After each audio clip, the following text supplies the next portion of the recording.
Welcome. My name is Eugene Meyer. I'm the president of the Federalist Society, and we are delighted to welcome you to this discussion we have upcoming between Professor George and Professor West. I will say before we start, after the discussion, which will be about an hour, we will turn on the chat function so you can type in questions, keep your questions short, include your name and affiliation, and we will read as many of them as we can. I'm going to be very brief on the introductions because you want to hear from our two guests, two of the leading public intellectuals in the country. Professor Robert George is the McCormick Professor of Jurisprudence at Princeton. Professor Cornel West is professor at Harvard and has been at any institution, had so many titles I've lost track. But we are delighted to have the type of serious discussion and exploration that we always want to have, and is especially needed at this stage. I am going simply to turn it over to them, and they are going to take the lead in whichever way they see fit. So without further ado, I should have said which one of you is going first. I will let you settle that. Well, let me jump the queue and begin, Gene. And let me begin by thanking you, Gene, you're such a dear friend, and the Federalist Society for this opportunity for Professor West and me to join you today and to join your audience.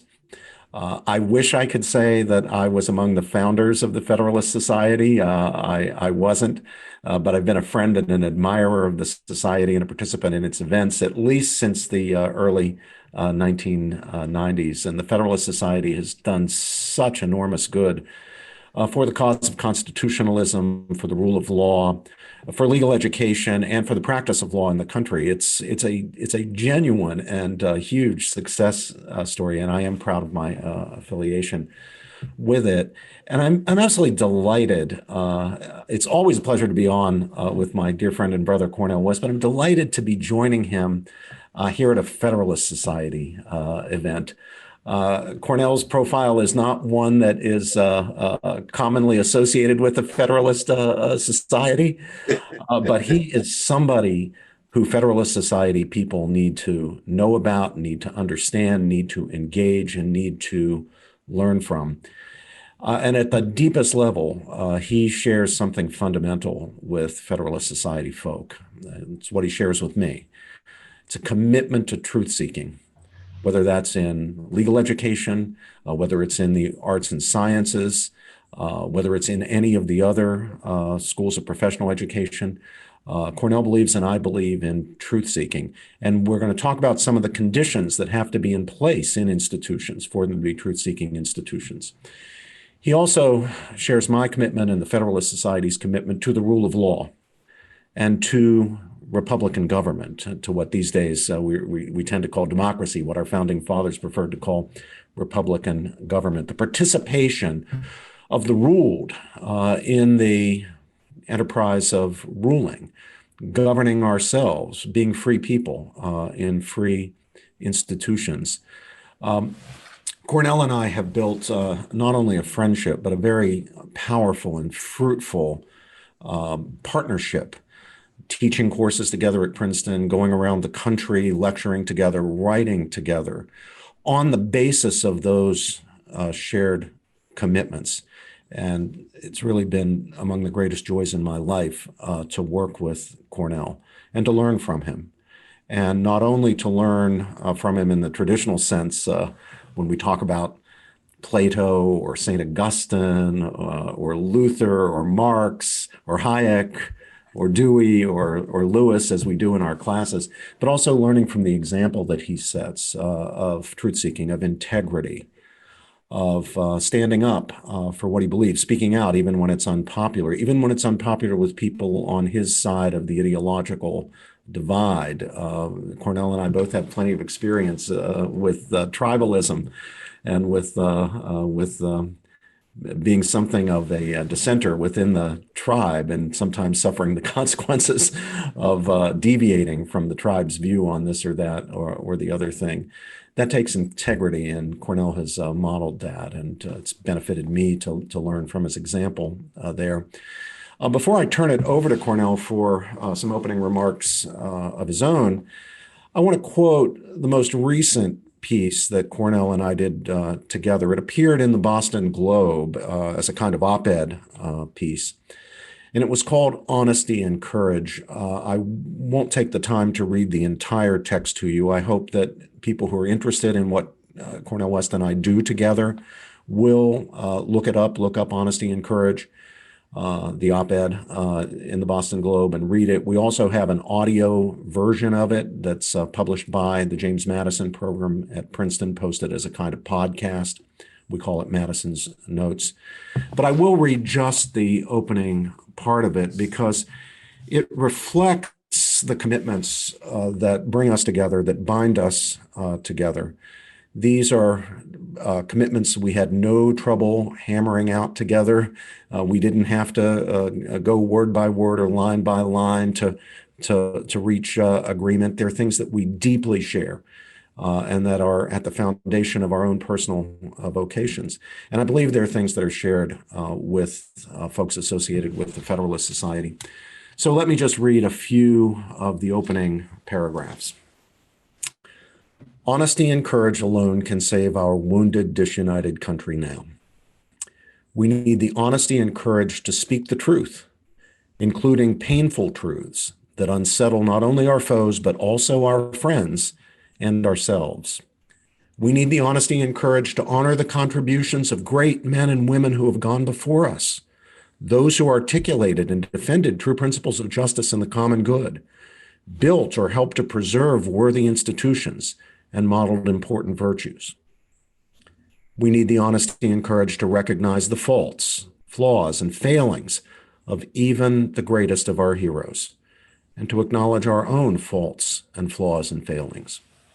We need the honesty and courage to recognize the progress toward the ideal of equal justice and movement toward the common good that our civilization and nation have made, and the blows against injustice, oppression, and tyranny that we as a people have struck, sometimes at incalculable costs of blood and treasure. We need the honesty and courage to recognize the blights on our history, the grave wrongs that have been done, reflecting the failure of our leaders and institutions and our own failures to honor our principles of liberty and justice for all. We need the honesty and courage to express dissent, to say, no, I will not go along, when conscience tells us that our own ideological or political tribe has gone astray or gone too far or become fanatical and blind to integrity and the dignity of all.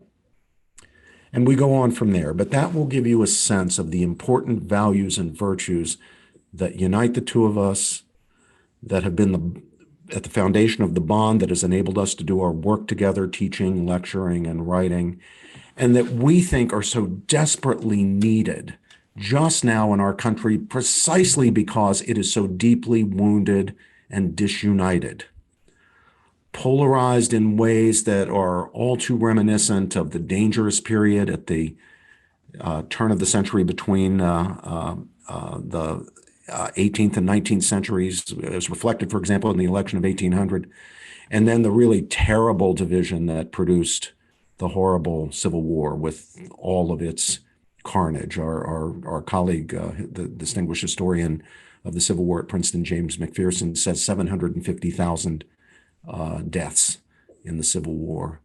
Now, we pray to God that we will not experience something like that or anything like that. And yet we have to be vigilant. And there are evils that we need to avoid, even falling short of that kind of bloodshed. The very success of our experiment in ordered liberty, this American experiment bequeathed to us by our founders in ordered liberty and Republican government, is at stake today. If we continue to treat each other not as fellow citizens who happen to disagree about important matters, but as enemies to be defeated and indeed destroyed, then we will not only destroy each other, we will destroy this precious experiment in ordered liberty and Republican government. So our message today, and our message in all our work together, is we can do this. We can do better.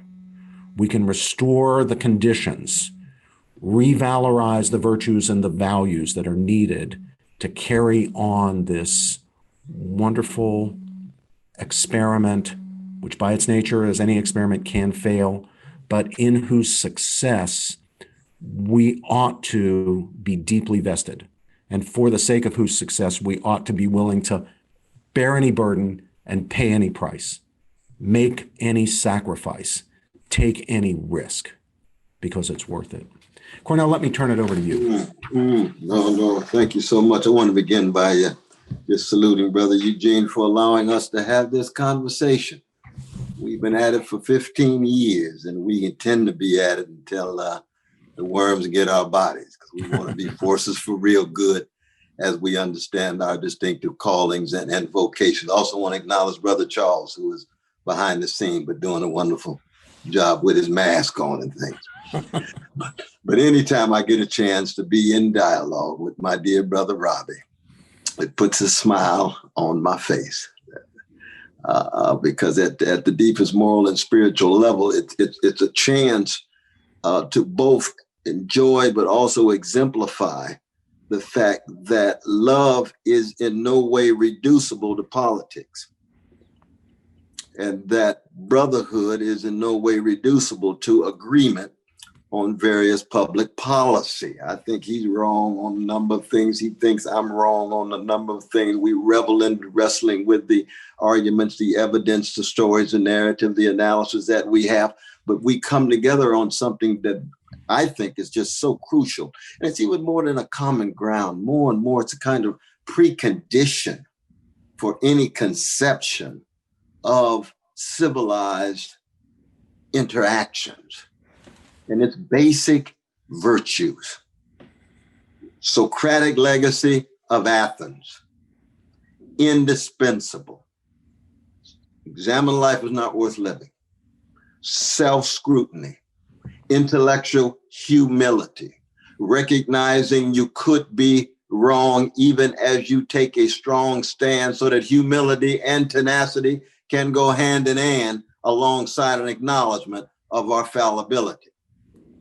And this Socratic legacy that unleashed just unprecedented energies of critical reflection of what the great Alfred North Whitehead in that wonderful book that we have our students read over and over again, Adventures of Ideas, a noble discontent, a critical discontent that again is not reducible to right wing, left wing, centrism, liberalism, neoliberalism, neoconservatism, and so forth. You see, basic virtues. You know, Alistair McIntyre used to say, there's only two conditions under which people ought to talk about defending basic virtues: when things are not going well and when things are going well. And McIntyre is absolutely right about that. And that's very much what Brother Robbie and I are all about in terms of our teaching, our conversations. We've been on chocolate sides of town in Dallas. We've been on vanilla sides of town all through Colorado, California, and what have you. We interact with our brown brothers and sisters. We talk about suffering about indigenous brothers and sisters, but it's not at the level of identity. Mm-hmm. It's at the level of integrity, of decency, of honesty, of truth seeking, and of a justice seeking. But we understand from Reinhold Niebuhr, any justice as the only justice soon degenerates into something less than justice. Justice is rescued only by something deeper. Love, Shakespeare, Merchant of Venice, mercy, cuts much deeper than just talk about justice.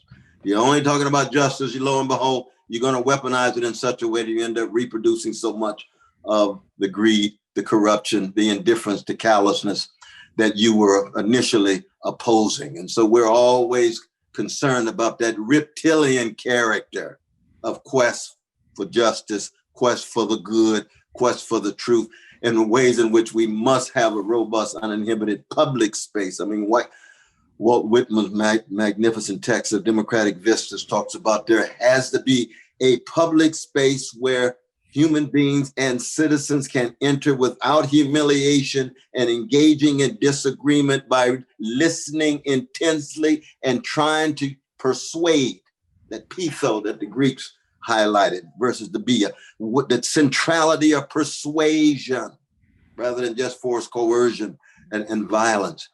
But on the other side, of course, is a prophetic legacy of Jerusalem. And we talk about this all the time. Why it is that Socrates never sheds a tear. Why does Jeremiah cry and Jesus weeps? That legacy that goes through the Hebrew scripture, the Hebrew scripture being the great moral revolution in the species that says to be human is to spread hesed, steadfast love, loving kindness to the widow, the fatherless, the motherless, the poor, the vulnerable, the persecuted.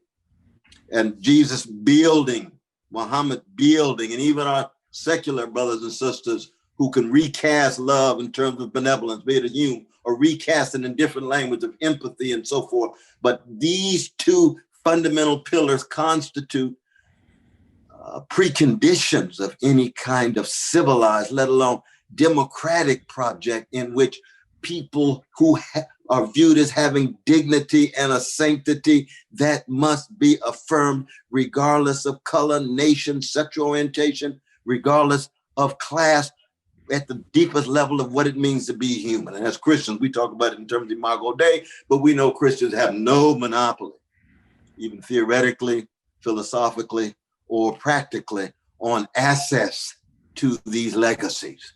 It's just that we situate and locate ourselves within these legacies as persons who are deeply concerned about a democratic experiment that has always been fragile. It is now at its low point. It is now at its nadir. Maybe the worst since Lincoln. And it's clear we have no Lincoln coming around the corner. When you look at both political parties, we can get into more concrete details about that. So it's a spiritual decay. It's a moral decay that needs to be addressed, even as we recognize our political and ideological differences and so forth. And it has to be exemplified. We try to be sermons as much as give sermons in that regard. People have to be able to see Brother Robbie and I reveling in each other's humanity and intellect and moral sensibility and so on, and yet also coming down, oftentimes in very different places politically.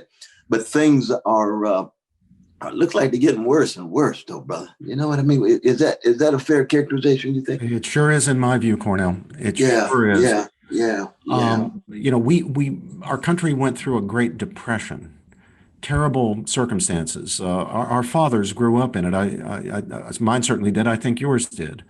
Those were tough times, and of course it was politically divisive at the same time. It was not all just lions laying down with the lambs, but not in the polarized, extreme way that we find it today. Not with the attitude of hatred of citizen to citizen, the desire to destroy the opposition, not simply to win a political contest. This is what makes it worse, in my view, and why we should be, not only concerned but frankly alarmed about it. Look, there are important public policy issues that we have to resolve. Health policy, tax policy, the whole question of industrial policy, regulatory policy, social policy, social issues. There are many, many important issues that divide us politically. But there needs to be some fundamental agreement about the proper way we go about resolving these disputes. This is a Federalist Society point, Gene Meyer. Federalist Society is concerned about process, not just outcomes. Outcomes are very, very, very important, but process is important too. And we mustn't imagine that there's morality and process and those two are different. Moral judgments, moral questions have to do with process as well as with policy outcomes. And I think we can divide what I'm here referring to as process, speaking very roughly, not using the term technically, into two sorts of things. One are democratic procedures, the constitutionally prescribed procedures of Republican democracy for resolving our disputes. It's critically important that those norms be secured and that they be observed. We can't just worry about outcomes and then seek to get the right outcomes as we see it at any cost or by any means necessary. We need to preserve and protect and honor those norms of democratic decision making. And then the second thing is a serious respect that is needed for the cultural as well as legal protection of civil liberties. Not just because, although this is an important aspect, individual people have individual rights to freedom of speech and to freedom of assembly and to freedom of religion and so forth. But the reason, or part of the reason, that we have and should recognize those rights is that their recognition is critical to the functioning of Republican democracy, as it is critical, or they are critical, to the function of truth-seeking in places like universities. So Cornel and I live our lives, people refer to us as public intellectuals. I sometimes wonder quite what that means, but we live our lives, doing our work in the public sphere, in politics, the area that's concerned with public policy, and then in the world of education and scholarship and learning. And in both of those domains, there are certain virtues and values that need to be in place. There are conditions for the success of the enterprise. And those include freedom of speech, freedom of conscience, including freedom of religion, freedom of discussion, freedom of thought, very fundamentally, freedom of assembly. Unless we have those things, say in universities, there can be no truth-seeking. All there will be is power and ideology. We'll get dogma, sure, plenty of that. We'll get entrenched orthodoxies, you bet we'll get that. We'll get manipulation, where people try to use universities and the authority of universities and the authority of university offices and the authority of the classroom to push their partisan agenda. What you will not get is truth-seeking. What you will not get is learning. What will happen to students? They'll be indoctrinated. They won't be taught. They won't be taught to think deeply and critically and for themselves. The concern will be to make sure they get what the teacher thinks or the professor thinks is the right answer. And all he'll be concerned about is getting that right answer into the kid's head. That is indoctrination. It's the very opposite of education. It's antithetical to education. Now look over on the public sphere in the domain of Republican democracy. What happens when, and it doesn't have to be de jure, it can actually just be de facto. It can be cultural and not legal. People may enjoy the right to freedom of speech, but as a practical matter, they don't have it because they live in fear of bullying and intimidation, of losing their jobs, for example, if they say the wrong thing or say the right thing in the wrong way, or don't say the thing that they're supposed to be required to say as some sort of loyalty oath or pledge. What will happen? Well, you won't get a functioning Republican democracy. You'll get dogma, and you'll soon have oppression, and you soon have tyranny. And the chances of making good decisions that are for the sake of the common good, which is, of course, among the central goals of a democratic republic, those odds will be very greatly diminished. It will all be about power and getting our way and putting our group or clan or tribe on top. If we embrace that kind of politics, layer onto it identitarianism, it'll all be my tribe fighting against your tribe in order to gain dominance and exercise power, and your rights be damned. We don't want that. That is not what this republic is for or all about. And at our best moments, it's the opposite of what we have been. So even in the effort to reform what is wrong and needs reform, needs to be fixed, even in the effort to overcome past injustices or current injustices, we need to adhere strictly to norms like the basic civil libertarian norms of freedom of speech and freedom of assembly and freedom of thought and freedom of discussion. And we need to protect and honor the norms of democratic governance. We can't try to rule and win by any means necessary. So Cornel and I could spend a lot of time, we do spend a lot of time, usually late at night in hotel rooms after we do our talks together over a glass of wine. We can argue about what's the best way to provide health care to millions and millions of Americans. How much of it should be the government? How much of it should be the market? We can argue about that. It's important. And we're going to have to make that decision as a society, as a polity. We can argue about tax policy. We can argue about social issues. But we're now facing a situation where the fundamental premises that can make those arguments fruitful are being undercut. Democracy is being eroded. True democratic values are being eroded. Civil liberties are being eroded. Not so much de jure. There's still a First Amendment. It's still there in the law. The courts will enforce it.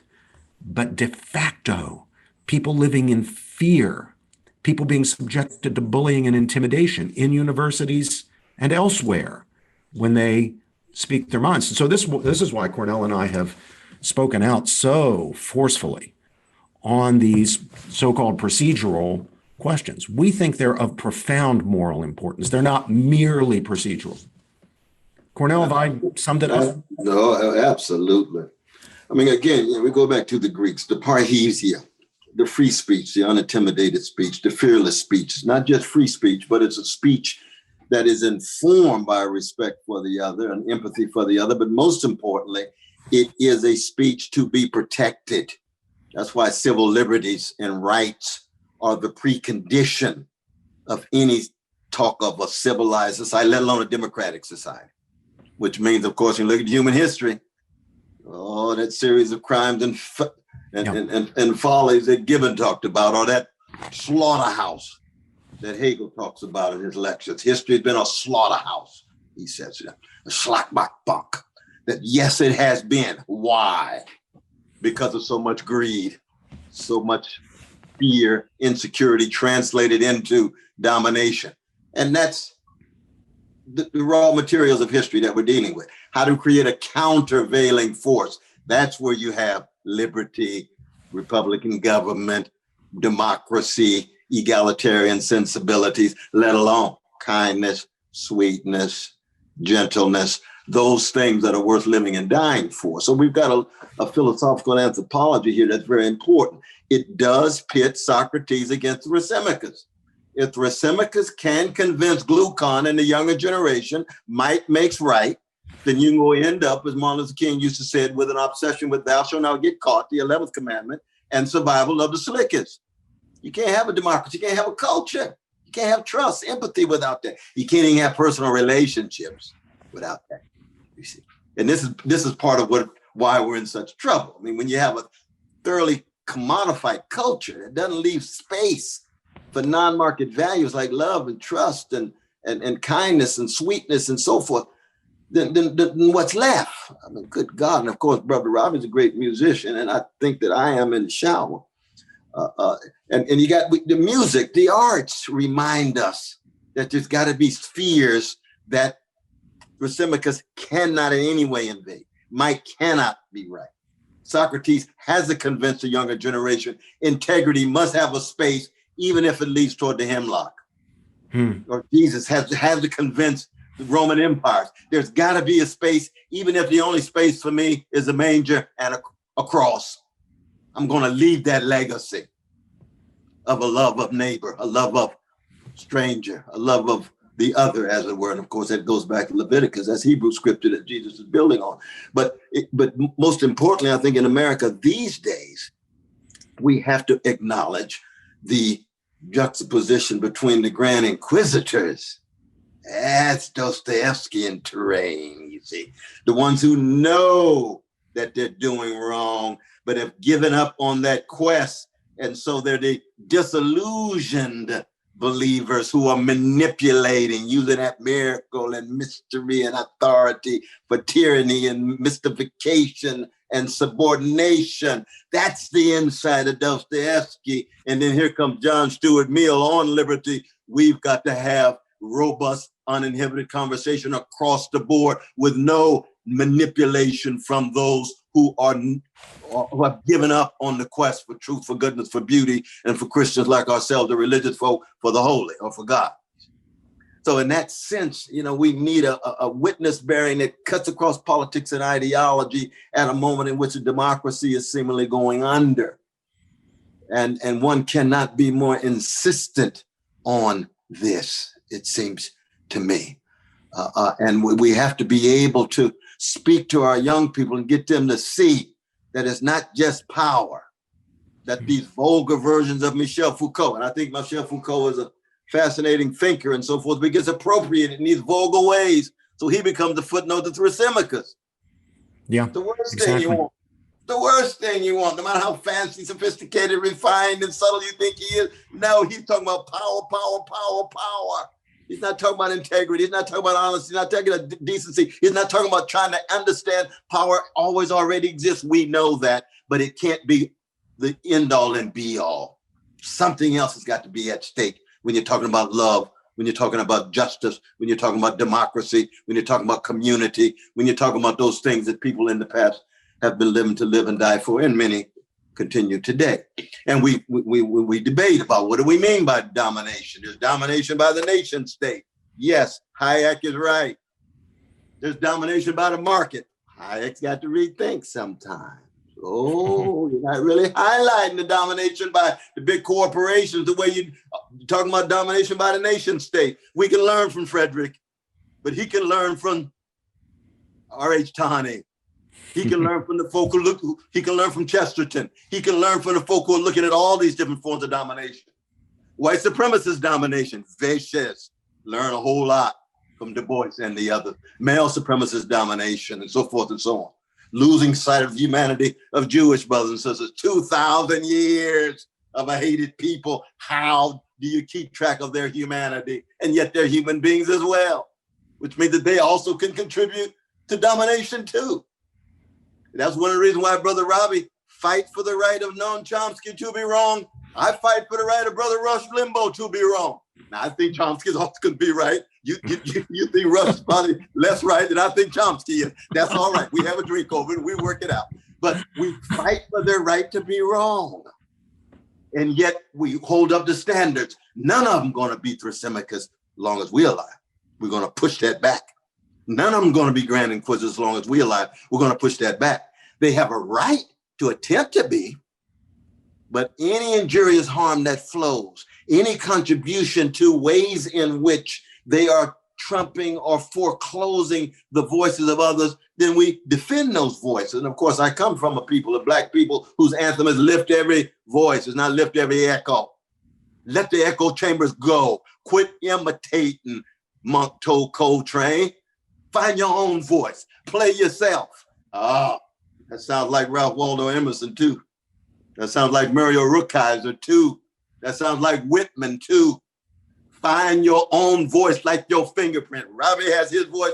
I got my voice. We bring our voices together, but we're not echoes. We're not echoes for right wing, left wing, Republican Party, Democratic Party. No, we human beings who come from our mamas and our daddies. And Robbie's got magnificent parents. I met him in the office of Brother John Roberts in the Supreme Court when you were inaugurated that day. That was a beautiful day with Harriet Tubman's Bible. That was a magnificent. Yeah, what Cornel is referring to here was a wonderful day, Gene. I was elected chairman of the U.S. Commission on International Religious Freedom, and Chief Justice Roberts kindly agreed to swear me into the office, and so.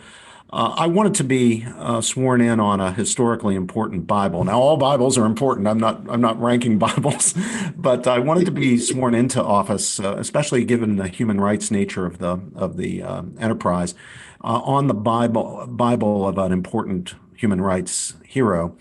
And Harriet Tubman is somebody I've always especially admired.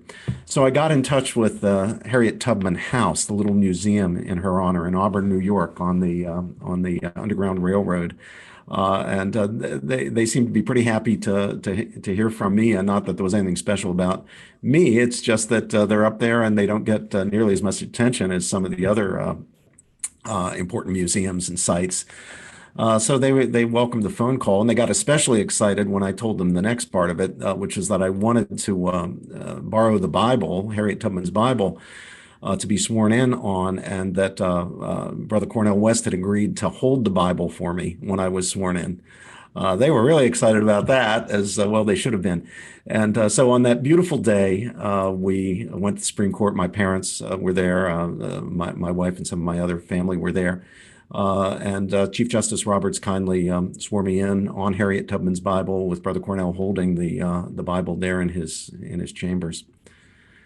You know, Cornel, when you were talking about Foucault, so influential in the late 20th and early 21st century in academic life, and I'll confess, I actually have found some of what he says interesting, and I have to confess I've learned some things from Foucault. Absolutely, he's a brilliant mind. But you know, he's also been a powerfully corrupting force, and some of the worst movements, I think, in intellectual life have followed his path. And I think what that reflects, and you put your finger on what the problem is, it puts the premium on power. It reduces everything in the end to power. I think behind that is a giving up on the idea of truth, an abandonment, a loss of faith in the concept of truth. If we don't really believe there's a truth to be discovered, well, then we're not going to look for it.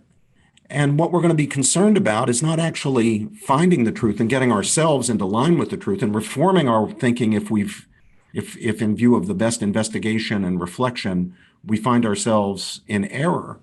We're rather going to be just trying to prevail, trying to win, exercise power, dominate, oppress other people. I think that's where that kind of so-called postmodernism or deconstructionism, which Foucault so heavily influenced, really leads in the end. And I think it's attached to this concept of identitarianism, which we both have been criticizing. You know, so much of our politics today has descended into identity politics. It's making sure my tribe or my group or my clan, my crowd wins and gets domination, gets the dominant position over other people, because in the end, that's all it is a game in which the sides vie to lord it over everybody else. We've got to resist that. Now, it used to be that people were worried about the concept of truth because they thought that if people believed in the truth, then they would believe they have the truth, and then they're going to oppress everybody else in the name of truth. But you know, the reality is, among the great truths is the truth that all of us can know the truth only imperfectly. All of us are fallible. We can all be wrong. The great traditions of truth-seeking, whether they're religious or secular, whether we're talking about the Christian tradition or the Jewish tradition, the Islamic tradition, or the Platonist or the Greek tradition, all of these traditions have taught human fallibility, even as they teach the importance of truth and truth-seeking. And it's that combination. It's recognizing that there is a truth, but we can't know it perfectly, and we're prone to error, we're prone to fallibility, which is the thing that actually underwrites and supports the importance of freedom, the importance of recognizing other people's rights to pursue the truth, the importance of being willing to be challenged as well as to challenge those we think are wrong, that underwrites the importance of being willing to change our minds under the pressure of reason and argument. It's the understanding that enables us to see that there is a proper currency of discourse, whether it is intellectual discourse in the academy or political discourse in the public square. And that currency is a currency of reasons and evidence and argument. People may radically disagree, but if they are conducting their disagreement in the proper currency, argument, reasons, evidence, they're united in the truth-seeking bond, even though they disagree, they can't go too far wrong. That'll be the thing that keeps everybody in the game. And that is so crucial, because I mean, look at the history of the West in terms of its philosophical tradition. Chapter 17 of Machiavelli's The Prince. Learn how to be feared rather than loved, cruelty and compassion. He's talking about power. Clausewitz's philosophy of war. He's talking about power. Foucault has no monopoly on this. He's a footnote. He's a French footnote. I don't want to get chauvinistic here, but he's a French footnote to it. He is a genius. He's a towering figure, but he could be wrong. They have a role in the dialogue, but when they set the condition for the whole dialogue, that's something else. Yeah. Nietzsche could come along and say, I'm concerned about the value of truth itself. Is the quest for truth willing to be truthful about itself?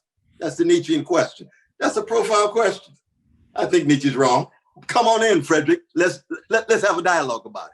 But he's not going to set the conditions for the whole dialogue, because then at that point, it's just a matter of will to power, will to power, will to power, will to power. So it's not as if somehow, what has happened is that you get crude appropriations of Foucault and the others, crude appropriation of Nietzsche, crude appropriation of all of these towering figures. Look at the crude appropriation of Leo Strauss, who took Nietzsche so seriously that he had to leave and becomes one of the great critics of Nietzsche.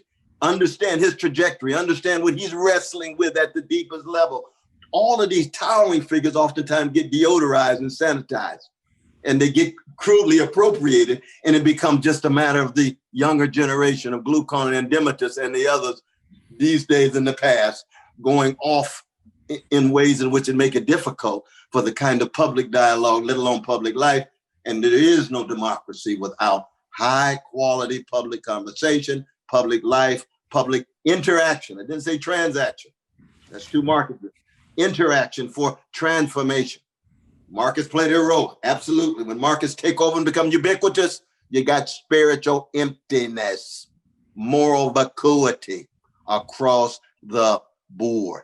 And that's, I think, one of the places where we are now. And it's a very, very sad place to be. But we can bounce back. By example, we can bounce back. No, I know we can bounce back. But it seems to me that one of the areas in which we've failed, and this is a problem with the culture, with parents, with teachers, with coaches, it's a problem with the universities, is we've failed to inculcate in our young people, perhaps because we failed to exemplify it in ourselves, the older generation, a sense of self-criticism, a sense of humility and intellectual humility, an understanding that I might be wrong. And when we fail to do that, when we do not inculcate in our young people that self-critical spirit, they will become dogmatic, they will become cocksure of themselves, and that energy that comes with youth can be unleashed in impressively oppressive and even tyrannical ways.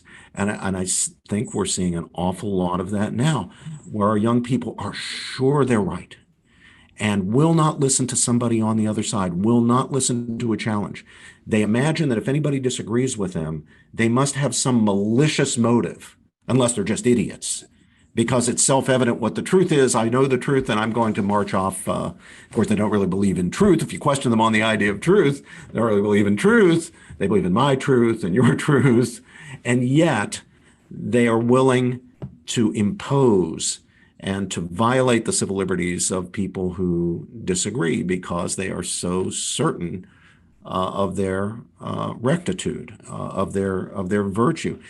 We need to encourage our young people and exemplify it for them ourselves, the self-critical spirit, being willing to listen to someone on the other side, being open to argument and to reason and to evidence, being willing to change one's mind. I think it's just critical that we get there. Otherwise, there's not going to be a sense of balance and perspective, and people are going to be running after fashions and trends. And fashions and trends, are bad enough when we're talking about T-shirts and tennis shoes. They get really bad when they infect the domain of intellectual life, and really, really bad when they infect the domain of political life. And we're doing what we're doing and thinking what we're thinking because it's what's in fashion and it's because it's what the trend is, and not because we've thought our way there, not because our critical intelligence takes us there. This is what worries me. Absolutely. Absolutely. Now, I know you and I could go on for hours. We just need a little cognac. We continue on. But is this a good time to open it up for questions and queries, Brother Eugene? Thank you very much. It was exactly what I was thinking. I'm going to tell our audience we're now turning the chat feature on, so you can submit your questions by text.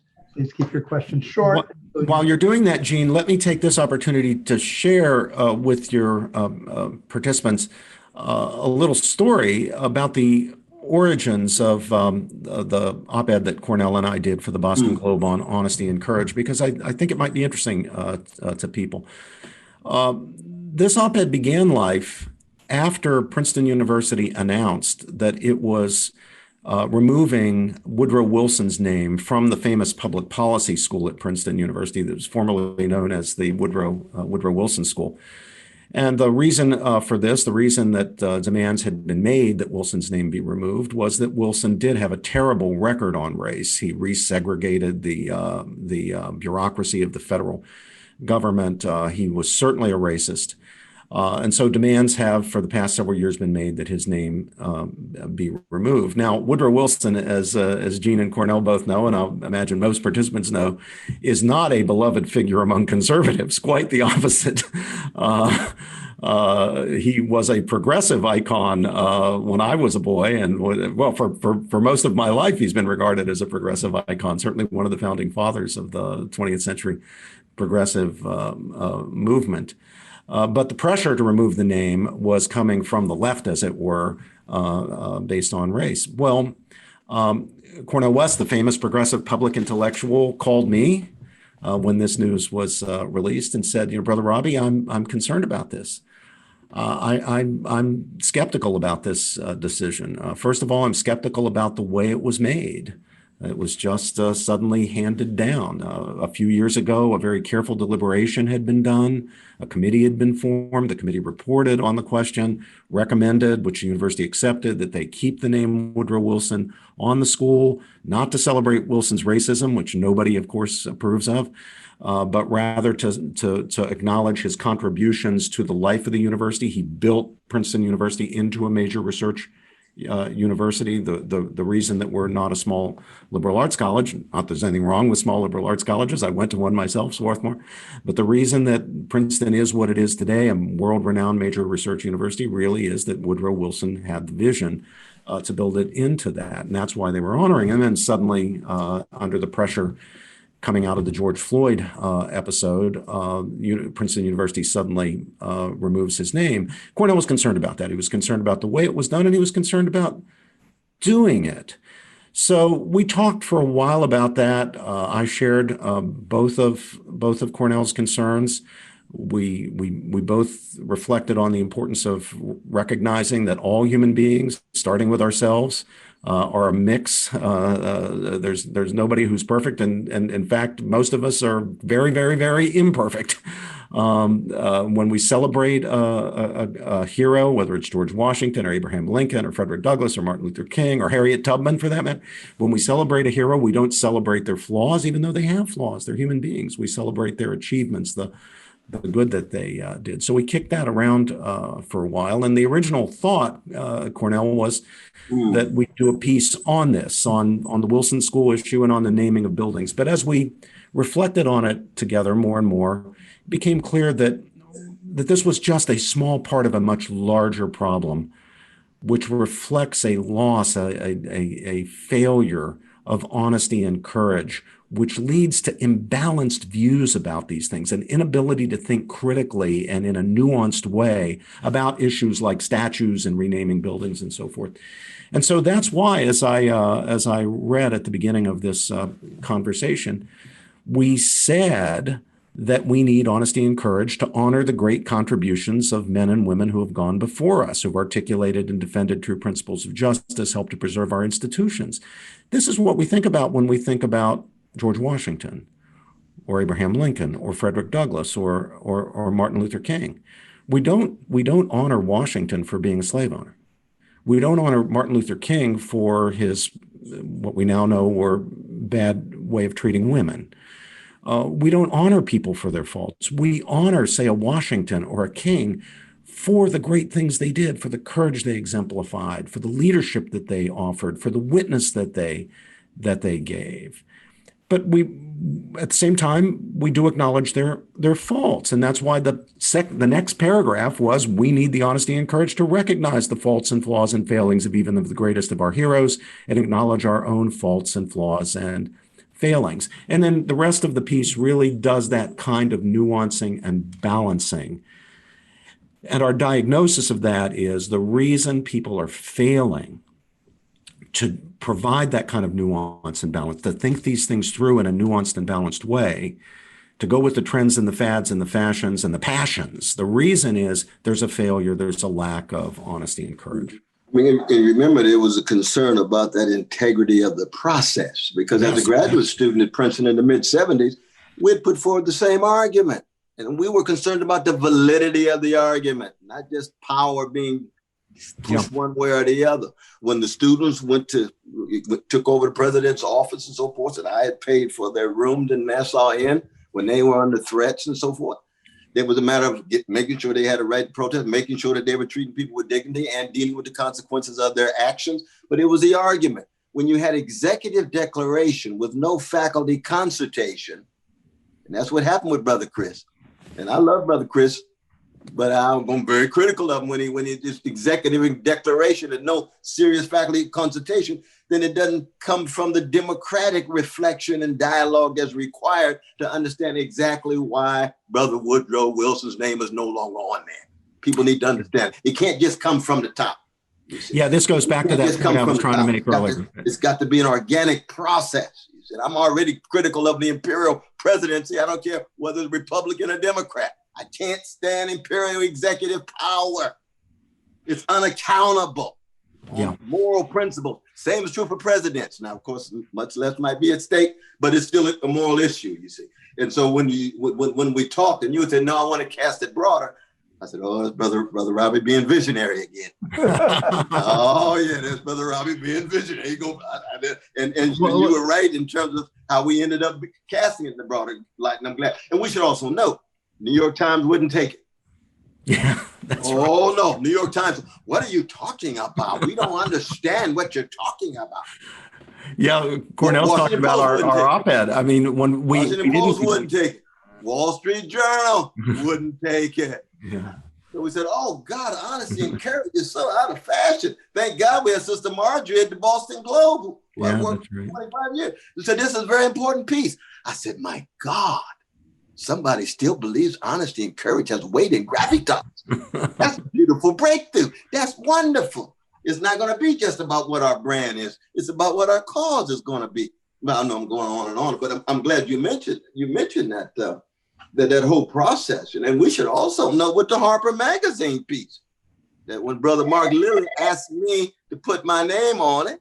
Oh, on Harper's. Yeah, Harper's Magazine. And Harper's piece. I said, yes, I'll put my name on it, but I'm very critical of the hypocrisy and the self-righteousness of so many of the liberals in the last 50 years or so, especially in the last 25 years or so, you see. They're not going to fight for the right of Steve Salata when he's in trouble, because he's unpopular when it comes to Middle East policy, but they're going to fight for the right of Bennett. We ought to fight for the right of both. Or when Mark Lamont Hill is being pushed out of Temple University, Brother Robbie calls me up and says, I think Mark Lamont Hill is wrong when it comes to his critique of Israel and so forth, but we must defend his rights. I said, well, I resonate with much, not all, but much of what Mark Lamont Hill's talking about, but I stand with you, Brother Robbie. We're going to defend it. And same is true if it had been a right-wing person. Charles Murray, or whoever it is, defending their rights to raise their voices. That's the kind of moral consistency and Jane Austen-like constancy that we have to be about, it seems to me. And that's the origins of our... Yep. There's a morality, there are moral issues that they didn't include my name in that Harper's Magazine piece, and I never got an explanation. So much for commitments of our fellow liberals to different voices. If you're going to talk about parrhesia, then you have to talk parrhesia all the way down. I hope people took this on board. I mean, this is an amazing thing to me. So Brother Cornel was invited to sign the Harper's letter, the famous Harper's letter. He was happy to sign it because he believed in the principles of freedom of speech and freedom of discussion that were articulated and defended in the letter. He told them well in advance that he was willing to sign. He put his name down, and yet the letter comes out. His name is not there. He gets in touch with the organizers of the letter to say, why is my name not there? He gets no response. Nothing. I mean, what is this? What's going on here? This is what disenchants our young people of all colors. We got to teach them, don't look for purity and full-fledged consistency. But when the hypocrisy is that flaring, then it undercuts Glucon's attention to Socrates and makes Glucon think maybe Thrasymachus is really the one that got it going on. He's the one in touch with reality. It really is might versus right. Look at all of that energy. He emerges like a lion and a tiger in the dialogue. And at the same time, he lacks integrity, honesty, decency, truth-telling, or justice-seeking. And Plato says, give me the whole dialogue, and I'm going to show you, younger generation, that Socrates is worth at least wrestling with, maybe even affirm. I want to, before we go to the questions, I just want to drive home, because so much of what Cornel and I have been saying, including Cornel's last point here, has to do with the importance of process. Again, it's a Federalist Society point, that we shouldn't imagine that there are moral questions and then process questions. That's right. That's a false dichotomy. That's a false distinction. Process itself raises moral questions. We believe in democratic processes because we believe they're the morally best processes. We believe in freedom of speech, not just as a procedural matter, but because we believe it as a moral matter. So let's just try to get away from that. When we talk about questions of separation of powers, for example, those process questions, they're not, quote, just process questions or, quote, mere process questions. They're important moral questions, because process is itself a moral issue. That's right. Gene, over to the questions. Yeah, we thank you. Both of you have been marvelous. We've got some very good questions here. So I'm going to start out with one from Gabrielle Weigel saying, do you have practical suggestions for approaching conversations where emotions, especially anger and victimhood, are overtaking the stage? You have experience you can share, maybe from interactions with students where emotions have led the argument or perspective. And another question I'm going to bunch in there too is, how do you respond to people who think that our traditional notions of free speech support oppression, particularly racial oppression? That's from Michael Wada. Cornel, you're so good on that last one. You take that one. Well, I was just thinking in terms of, how do we just maintain connection with the humanity of persons by trying to get inside of their skin and raising questions about their families and their plight and predicaments in terms of their smaller platoons, in Burke's language, it's the micro activities. Find out what kind of music they like. Find out what kind of sports they're into. You have some common ground so that your critique will be an immanent critique. It won't be viewed as just external, driven by a foe. It would be, oh, I see you love Curtis Mayfield and Bruce Springsteen and a little Mozart too. Let me tell you why you're wrong on your politics. So there's ways in which you can make that deeper connection. Oh, you're into the New York Yankees and the Knicks. I can't stand the Knicks, but the Yankees seem to be all right. We actually got something in common. And I discovered that in Charlottesville. You know the story in Charlottesville when I'm walking right across with all the various neo-Nazis, they coming at us, spitting and telling us names and Jewish this, black so-and-so. And they're listening to black music in the park. And I said, Motown has seized the mind of these neo-Nazi brothers and sisters. They spiritually sick and morally deficient, and yet somehow they've been Americanized enough to get into something profoundly American, which is the black musical tradition. There's ways in which you can inhabit somebody else's skin and space initially to then open up the more politically difficult and delicate questions. And and I think that's very important because that's what has helped hold us together. Let me add to that it's really critically important that we disabuse our young people. And this is a job for parents, and it's a job for pastors, and it's a job for coaches, and it's a job for teachers, including professors. Disabuse our young people of the idea that their identities are shaped by their feelings or their desires or their passions. Plato taught that in the well-ordered soul, in fact, Plato is teaching here consistently with the teaching of all the great teachers of humanity, of all traditions, secular and religious, that in the properly ordered soul, emotion is under the control of reason. It's your reason that fundamentally matters.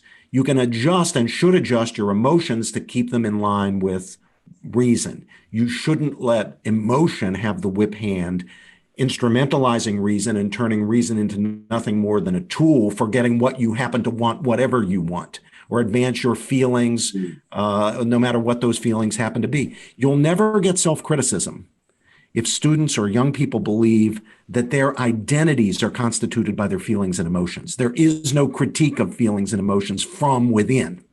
It's got to be a rational critique.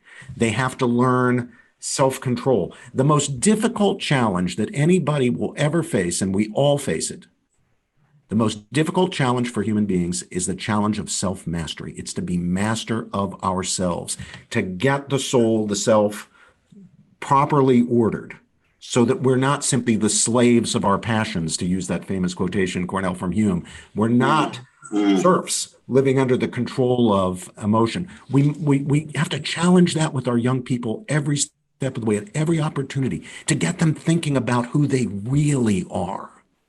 You see, that's what's critical. That's what teaching really should be about. Yeah. I'm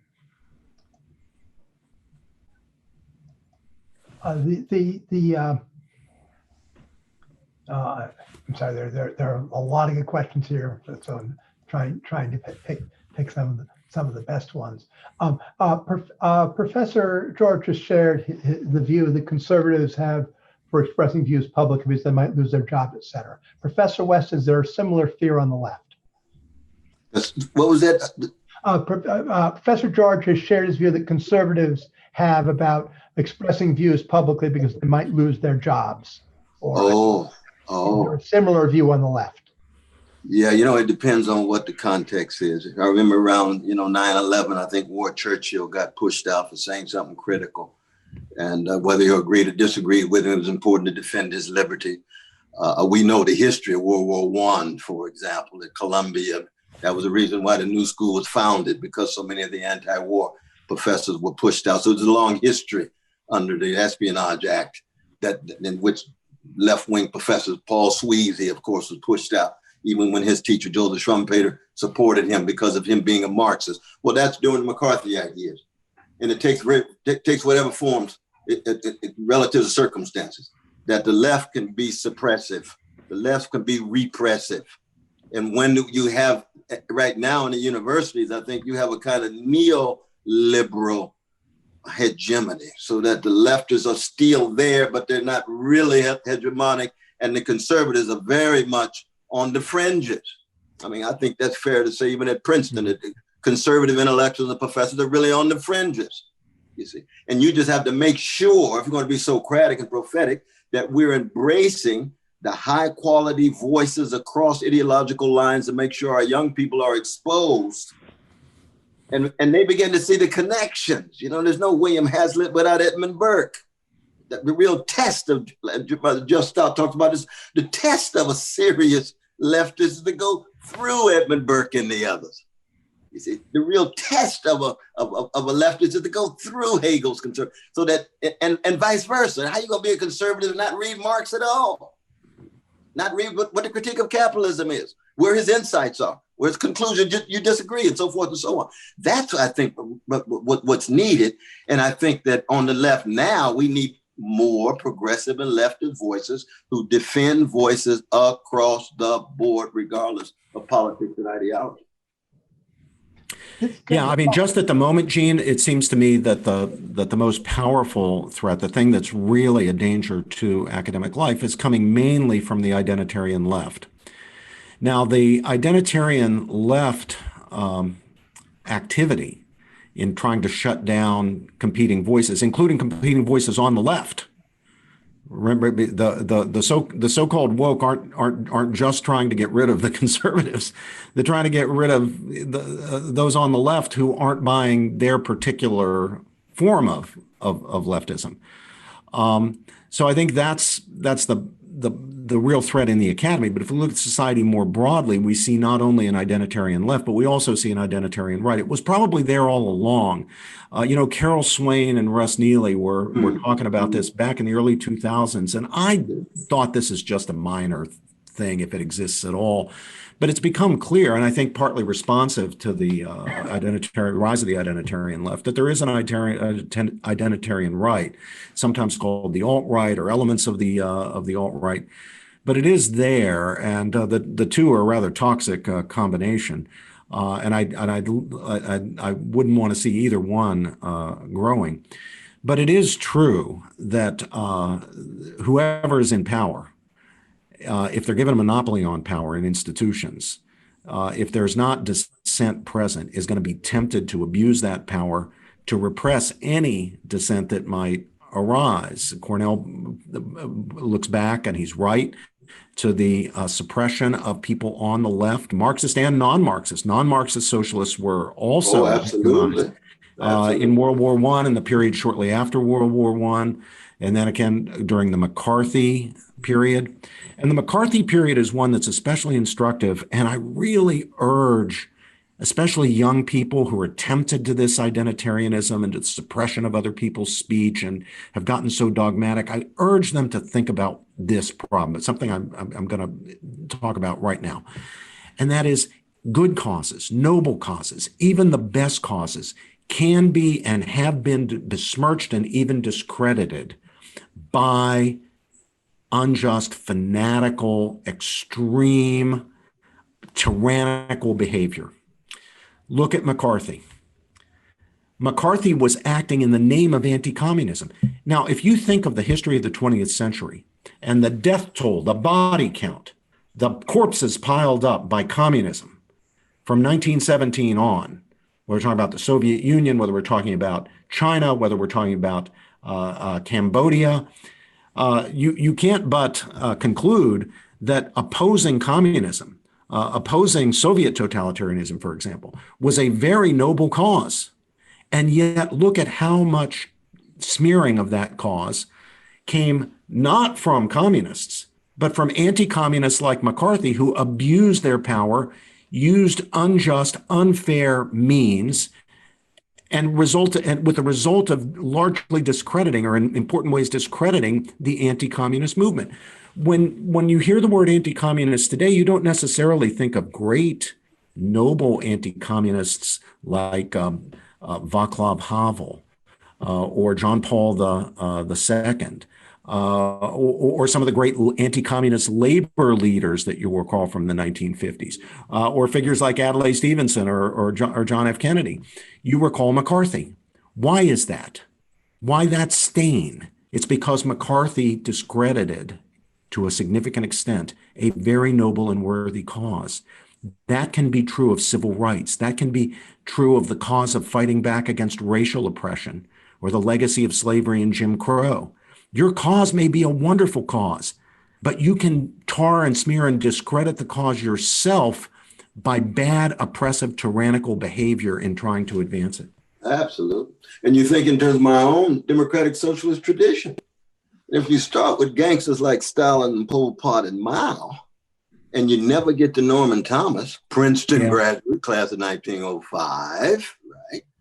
You'd never get to Martin Luther King Jr., who wrote an essay called The Bravest Man I Ever Met, Norman Thomas. When you got the call from Nobel Peace Prize, don't give it to me, give it to Norman Thomas. Who's Norman Thomas? He's been around, he's been bearing witness. How come he's on the underground and the gangsters are so visible? R.H. Taney, the early Reinhold Niebuhr, we can go on and on, Helen Keller, all of those great persons who learned from the Marxist tradition. A.J. Muste was another. We heard it from Jim Lawson the other day at the funeral for John Lewis. You see, that's that deep democratic socialism that learns from Marxism, that's critical of any authoritarian, repressive version of Marxism, but is also concerned about rights and liberties. Same thing on both sides. You have to have integrity in both camps, and they come together in public space for dialogue. You're facing this right now in the democratic socialist movement with the Adolf Reed case. So here's a leading figure in that movement, has been a leading figure, important figure for years, told he's not allowed to speak at a Democratic Socialists of America event in New York. Why? Because he's not buying certain aspects of identitarianism. He's got a more old-fashioned socialist view that wants to put the emphasis on class, not race, not gender, not these kinds of things. He thinks the focus on those kinds of identitarian concerns helps to keep working class people separated by race and by sex and so forth. He's got a perfectly legitimate point of view, certainly within the world of democratic socialism has a perfectly legitimate point of view. And yet his right to speak was denied. Now, why is that? That's crazy. And, we've had similar crazy stuff on the conservative side of the spectrum, but it's got to be opposed. Craziness isn't limited to either side. I want to combine two other questions. One, the deepest division we see today in streets appears to be between those who accept and those who deny the existence of objective truth knowable by human reason. You two seem to stand apart from this divide precisely because you have a common understanding of objective truth knowable by human reasoning. And the second related question is, to what degree would your relationship be possible if it were not for a shared faith? That's a really important question. Yeah. I don't think that there's any doubt that this powerful and very fruitful bond that Cornel and I enjoy is founded on some deeply shared values. One is the commitment to truth, its objectivity, and the importance of its pursuit. Another is the belief in God and our shared Christian faith. He comes from the Protestant side of the divide. I come from the Catholic side of the divide, but we have a shared common conviction there. We believe in truth, and we also believe that Jesus Christ is the way, the truth, and the life. That's a powerful sharing, obviously. We can feel a similar bond, I certainly do, even with non-Christians who are people of faith. For example, Orthodox Jews, some of my dearest, closest collaborators, the people I feel most closely bonded with are my Orthodox Jewish friends and former students, the Meir Soloveitchiks, the Daniel Marks, the David Novaks. I have this bond with some of my Muslim friends, Sheikh Hamza Yusuf, for example.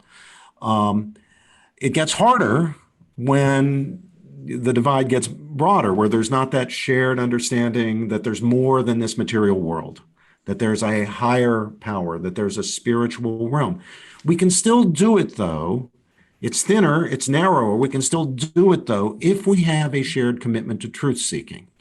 So my friendship with my colleague at Princeton, Peter Singer, with whom I disagree much more profoundly, even on public policy matters, than I do with Cornel. My friendship with Singer can't be built on shared faith because he's an atheist. He's absolutely convinced there's no spiritual realm, there's no more than merely human source of meaning and value. What you see is it, that's all of it. And yet he does believe in objective truth. Now, he and I disagree most of the time about what the truth is, but we've got a shared commitment to the truth and a shared commitment to seeking the truth. And so we have a shared understanding of the scholarly vocation. We have a foundation from which we can proceed to argue in a spirit of goodwill. But where that doesn't exist anymore, when somebody doesn't believe in objective truth, all they want to do is win, where they've got a dogma or a feeling that is utterly subjective. There's no way they can communicate to me. I have no access to. They're not interested in some common goal like getting at the truth. And they're not interested in a critique because they don't think there's any truth in the name of which you can criticize anybody. They just want to win. They just want power. Well, the possibility for a conversation, much less collaboration, deep, fruitful collaboration of the sort that Cornel and I have been conducting over all these years, well, that's just impossible. Well, Cornel, what do you think? Mm-hmm. Well, it's a complicated matter because, on the one hand, as you know, for me, the greatest literary artist of the modern world was an agnostic named Anton Chekhov. And he had more love in him than most of my fellow Christians. Jeff Stout, our dear brother, one of the finest human beings one can ever meet, agnostic.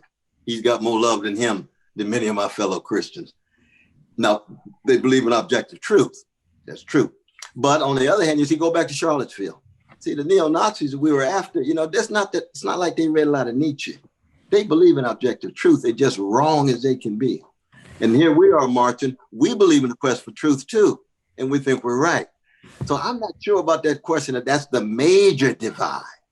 See, the major divide is what is the relation between your quest for truth and your conception of goodness and beauty that allows you to be both fallible, but also sensitive to the human status of others, no matter what their class or religion or sexual orientation or gender and so forth. And that's a moral/spiritual question. So I'm not sure about that divide being objective truth and people not believing objective truth. And therefore, somehow that cuts deeper than just an indifference. Well, I don't think a shared commitment to objective truth is a sufficient condition for the kind of friendship and collaboration that we're interested in. Oh, that's right. But I think it's something pretty darn close to a necessary condition. Because if the condition is not in place, I don't see what there is other than power. I think then we're in the Nietzschean vortex. People can be walking contradictions. I mean, for example, if you got a thick Nietzschean injection tonight and ended up agnostic, and you're still the same Robbie, I'm still gonna love you. You're still my brother. I just figured you just gone from a position that I agree with to a position that I don't agree. There are certain Nietzscheans who are living contradictions. There are certain Nietzscheans who are actually very nice and kind people. They just happen to be seduced by the text. You know what I mean? So that I suppose there's an existential, if it's an existential practical matter, they're living as if they believed in objective truth. Then we're in. I think what a famous actor of mine appeared in The Matrix. A famous actor friend of mine appeared in. Choosing the right peel, right?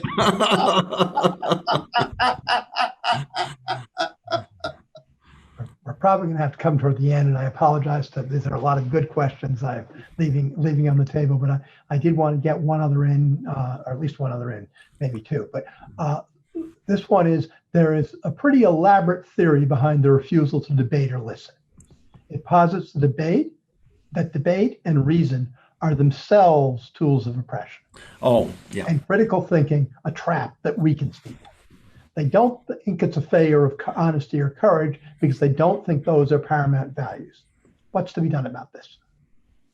The only way to defend that claim, which you do hear with increasing frequency, which seems to me a sign of some of our pathologies, it's a symptom of our pathologies.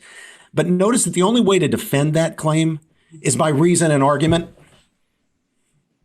So to make the claim and then to try to defend it is to contradict oneself in the process. And then what are you driven to? The claim that, well, I somehow know this to be true, although there's no rational basis for my believing it to be true. So I see, in the absence of somebody coming up with some sort of even halfway plausible way of defending this that isn't self-defeating, that isn't subject to what philosophers call a retorsive argument, I just don't see how it is to be taken seriously. And if we look at the history of civil liberty, we realize that oppressed and marginalized people and groups and individuals have always relied on these freedoms, have fought for these freedoms, and then used these freedoms to lift themselves up. And their defenders have used these freedoms to defend them. I think if these identitarian folks throw over civil liberty in the hope of getting to some goal of equality that they have in mind, that will be the world's biggest example of throwing the baby out with the bathwater. No one will survive in the madness that will follow. It will be like the French Revolution consuming its own. There will be no one who in the end is not marched to the guillotine, because all of us, even those who are leading the revolution, rely on basic liberties in order to advance our causes. If we destroy them in the end, they will destroy us. Cornel, what do you think?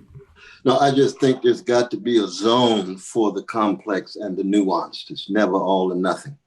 Every religion we know has been used in an ugly and vicious way. Yeah. Every tradition we know, liberalism was used to justify imperialism. Conservatism was used to justify the right of kings or the right of elites with no accountability.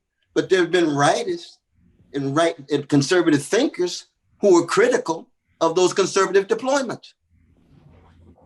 So that as a Christian, the Klan uses Christianity. Does that mean that somehow there's not a space for me to somehow reside in that nuanced zone? So if they think reason can be deployed, remember Whitehead has this notion of one-eyed reason, and we want a full spectrum reason.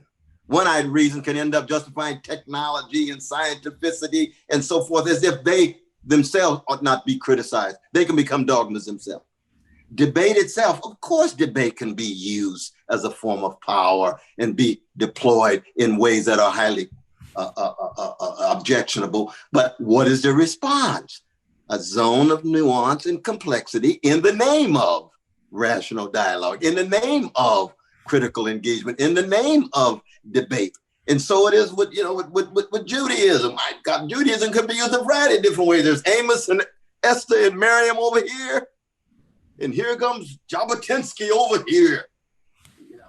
Well, we want to dominate. No, we believe in Hesed, spreading Hesed to everybody. That includes Arabs, Palestinians, across the board. Martin Buber says yes. Einstein says yes. Maggie says yes. Well, you got some conservative Jewish brothers and sisters in Judaism say, no, we got to dominate because we've been mistreated for 2,000 years. You got a dialogue going on. Let the dialogue flower and flourish, but don't give it up to people who are just using reason, debate, religion, liberalism, democracy in vicious ways. The Soviet Union had the most beautiful constitution in the world. So what? Liberty, rights, free association is just sounding brass and tinkling cymbal. But were there folk inside the Soviet Union who were communists themselves, who were fighting? Of course, that's what Pannekow was doing. That's what the Council of Communists were doing. Now they got their heads cut off, yes, but they went down based on integrity and principle. And that's what we got to tell our young folk. Don't tell us that all integrity is pretense. No, not at all. It sounds good in your text. Try to live it. Don't just be a spectator. Try to live that life of all integrity's pretense. What kind of relationship you gonna have? What is the relation to your students? What is the relationship to your friends? Do you really believe that, or is it just fashionable in order to say something that sounds so smart rather than wise? Unearned smartness is empty. Earned wisdom is golden. That's what we stand for. This may lead a little bit into what's probably going to have to be our last question. Have either of you ever lost friends because of your friendship with each other? Have either of you ever been canceled because you were personal friends? Given the rise of violence in public spaces, do you ever feel unsafe in your joint public appearances? And do you fear for the personal safety of each other from violence by lone wolves? Do you expect that you will start to be canceled or boycotted as a team? Do you have a game plan if Professor George and the James Madison program at Princeton becomes a target for cancellation?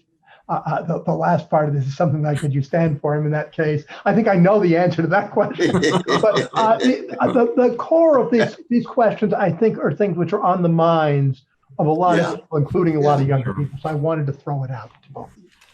Well, when Shirley Tillman was president of Princeton University, she confided in Cornel and me that of all the letters that she got demanding that faculty members be fired and have their tenure revoked, the overwhelming majority were directed either toward Cornel or toward me. So we have that in common as well. Yes. We both, on a more sober note, we both have been targeted, and we've both been victims of serious, non-trivial threats of violence. A man went to jail for 3.5 years, went to federal prison for threatening my life and apparently taking steps to do something about that. I worry about Cornel because I know the hatred that he attracts, the malicious people who are out there. I suspect he worries about me because he knows I get some of that as well. One of the things I'll say, I've been critical of some aspects of the conservative movement, especially recently, but one thing that makes me proud of the conservative movement is my friendship with Cornel has never been a subject of criticism of me. Among conservatives. I mean, there may be people who quietly don't like it. Occasionally I'll get some nasty tweet about it on Twitter or something like that. But by and large, and I think this is a tribute to Cornel rather than me, by and large, in the conservative movement, people look favorably and applaud our work together and our friendship. And people certainly never say to me, well, how can you be friends with such a, if not never is a little true story, but very rarely will people say, how can you be friends with this guy? He's for that, he's against this, and so forth and so on. So I think the conservative movement has handled this well, and that's a good sign. Cornel, have you gotten pushback or kickback? And I get so much pushback and kickback on so many levels. It's hard to distinguish which one is for what it is. But the thing, I mean, I come from a people who've been hated, but who dish out love at our best. And I don't ask for anybody's permission as to who I love. Yeah. And so, I love Brother Robbie. I love Brother Robbie. I take a bullet for the brother. He take a bullet for me. I pray for him. He prays for me, and Cindy and Zaytun and Cliff and so forth. That's just who we are. We stand on the promises. But I think the most important thing is we're not paralyzed by threats, and we're not surprised by what's coming at us, because we're fortified, and we fortify each other. We fortify with others, as we get fortified with others as well. And it's really more the battle. And that battle has to do with what our calling is, the truth and goodness and beauty in God. He's got a more Thomistic understanding of God. I got a more Kierkegaardian understanding of God. But we come together on that Christian ground in that way. But it's true that as things get worse, though, brother, we probably have even more vicious things coming at us, and that's just the way it is, Yeah, I think that's right. I mean, as people get more and more tribal, and we've got to push back against this and make people less and less tribal, but as people get more and more tribal, it'll become more and more scandalous that Cornel and I reach across the partisan or ideological divide and embrace each other. People don't like that. The small number of criticisms I've gotten now that I'm thinking about those nasty Twitter tweets usually have a little frog symbol beside them. So I know where they're coming from. There's a particular racist element. I would not even count that as conservative or in the conservative movement. It's a fringe alt-right business. On the whole, I think people find it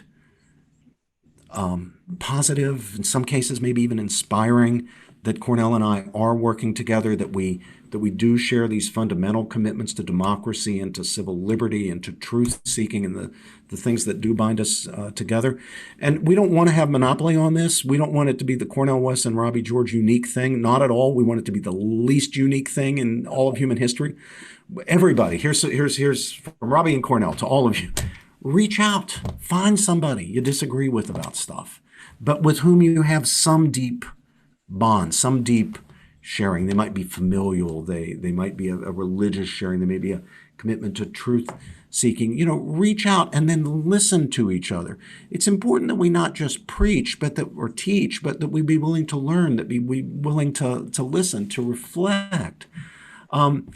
There's this term civility, and it used to mean something rich and deep, and unfortunately it's lost some of its meaning. It's come to be identified with mere politeness or politesse, the idea that we should politely let another person talk and not interrupt him or not shout him down, and then we'll talk. If that's the best we could settle for, I'd take that rather than us throwing bottles or worse at each other, Molotov cocktails. But it's not good enough. True civility in the old, rich sense, didn't mean just sitting quietly and politely while the other guy talked. It meant listening to the other guy. Absolutely. Considering what he has to say, trying to learn something from it, considering whether maybe he's right about this or partially right about it. Or even if he's not right about it, listening to the critique because it might help us to understand a little better the truths that we've basically got hold of, but maybe could use a richer understanding. John Stuart Mill, Cornel mentioned Mill earlier. Mill talks about this in chapter 2 of On Liberty. The way we learn even from people who are wrong when they offer an intelligent, even if in the end unsuccessful, critique of what we say. So we need that true rich civility, that genuine listening to each other and learning from each other. So try to do that. It's not just for Robbie George and Cornel West. It shouldn't be some idiosyncratic weird thing. Look at these two guys. One's a conservative, one's a socialist, and they're able to be nice to each other. No, go do it yourself. Find other people that you share some bonds with who you disagree about, and then just listen to each other. John Boland's book on tolerance among the virtues, right there at Princeton Seminary. That's right. Former student of ours. He's former Christian, so I don't want to be too biased in this regard. We Christians have no monopoly on any of this good stuff, but we stand in our tradition. But I'm thinking of a book that provides a way of mapping all of these different distinctions of tolerance, civility, mutual respect, and kenosis. emptying oneself, giving, donating oneself. See, that is the best of what the Judaic, Christian, and Islamic trajectory coming out of Jerusalem is. That self-surrender that generates a way of a certain kind of self-mastery tied to something bigger than oneself. And that's a larger issue, but that's still worth putting out there, I think, in a moment in which things seem to be descending so quickly. But we've got bounced back as a species, as a people, as a nation. And the United States, with all of our creativity and energy and vitality and vibrancy, if we can generate a counter bounce back against the greed and hatred and indifference, then we're really just slapping the faces of those folks who came before, who struggled so hard for us. Yeah. And they come in all colors. Right. They come in all colors. They sacrifice so much. You know, this is an important point. Oh yeah. On the one hand, we have no guarantee of success. When our founding fathers called this an experiment in ordered liberty, when they were echoed by Lincoln and by Frederick Douglass and all the way down to Martin Luther King, when they called it an experiment, they did that knowing that experiments can fail. There's no guarantee of success. Civilizations come and go. Republics come and go. Right. I mean, the big challenge for the American founders was the fact that all previous republics had failed. Think of the Roman Republic, for example. And when they failed, what did they fall into? Not some benign monarchy, into tyranny. So we mustn't deceive ourselves and think there's some guarantee written in heaven that the American experiment in ordered liberty will succeed. If it was a guarantee that it would succeed, it wouldn't be an experiment. Our founders knew there was a risk that it would fail. But that means it's up to us to make sure it doesn't fail, because it is precious, as Cornel and I say in the Honesty and Courage piece. This is a precious thing we've got, this experiment in ordered liberty. And each generation has to make sure that it doesn't fail. It's up to us to exemplify and promote and inculcate in our young people the virtues and values that will enable it to succeed. We have it in a kind of trust. We're stewards of it. Now we have to hand it on to the next generation in good shape and teach them to hand it on to the next generation. Well, Samuel Beckett, our blues man from Ireland. Try again, fail again. Fail better. Try again, fail again. Fail better. Yeah. Each generation is going to fail better if they're willing to sacrifice through vision, imagination, courage, and self-criticism. But you could fail worse. And we've seen many societies fail worse. Beckett understood that. He got some of that from Chekhov, you know.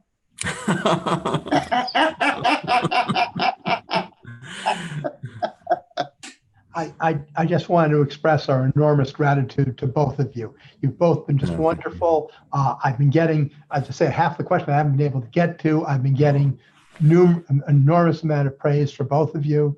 And this is just a wonderful discussion. I even have hopes, I recognize it probably won't work out. I'd love to have you both back at our national convention in November 12th. In person someday, in person. You let us know, my brother. You let us know. We want to do it in person. If we can't do it in person, we would actually set up a professional filming thing so it looks really good. But we'd really love to have both of you. We will. That sounds good to me, though, Brother Robbie. What do you think? Sounds good to me, Cornel. Let's do it. Absolutely.